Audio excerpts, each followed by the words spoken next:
ಈ ಥರ ಎಲ್ಲ ಬೆಂಡೆಕಾಯಿಗಳನ್ನು ಸ್ಲೈಸ್ ಮಾಡಿಟ್ಕೊಂಡ್ಬಿಡಿ. 4 ಭಾಗವಾಗಿ ಕತ್ತರಿಸ್ಕೊಂಡ್ಬಿಡ್ತೀನಿ.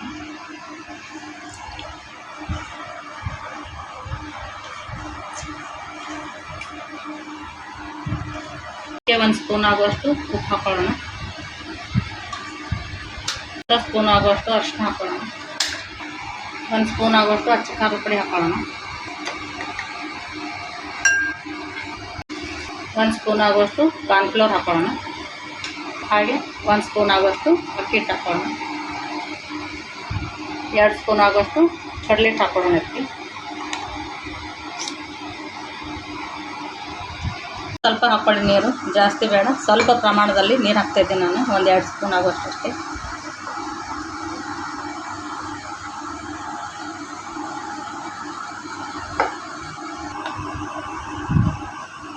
ಅರ್ಧ ಸ್ಪೂನ್ ಆಗುವಷ್ಟು ಧನಿಯಾ ಪೌಡರ್ ತೊಗೊಂಡಿದ್ದೀನಿ ನನಗೆ. 1 ಸ್ಪೂನ್ ಆಗುವಷ್ಟು ಆಮ್ಚೂರ್ ಪೌಡರ್ ತೊಗೊಂಡಿದ್ದೀನಿ. ತುಂಬ ಚೆನ್ನಾಗಿ ಬರ್ತಿರುತ್ತೆ ಇದನ್ನು. ಇದೆಲ್ಲವನ್ನು ಚೆನ್ನಾಗಿ ಮಿಕ್ಸ್ ಮಾಡ್ಕೊಳ್ಳಿ. ಈ ಥರ ಎಲ್ಲ ಮಸಾಲೆಗಳನ್ನು ಮಿಕ್ಸ್ ಮಾಡ್ಕೊಳ್ಳೋಣ. ಬಾಣಲೆಗೆ ಆಯಿಲ್ ಹಾಕ್ಕೊಳ್ಳೋಣ ಕರಿಯೋದಕ್ಕೆ. ಎಣ್ಣೆ ಕಾದಿದೆ, ಇವಾಗ ಇದಕ್ಕೆ ಹಾಕೊಳ್ಳೋಣ.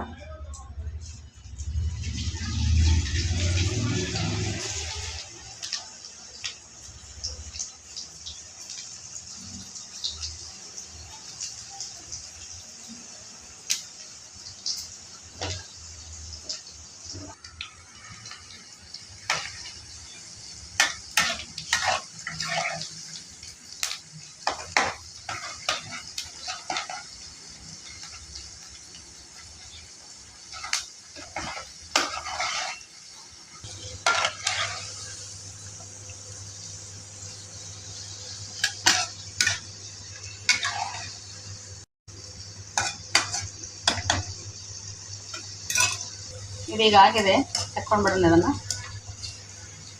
ಆಗೋವರೆಗೆ ಇದನ್ನು ಚೆನ್ನಾಗಿ ಫ್ರೈ ಮಾಡ್ಕೊಳ್ಳಿ. ಇದೀಗ ಆಗಿದೆ.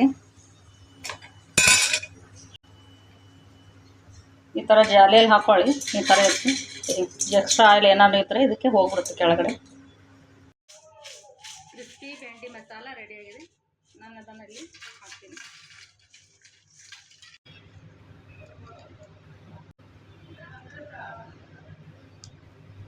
ಈ ಥರ ತುಂಬ ಕ್ರಿಸ್ಪಿ ಆಗಿದೆ.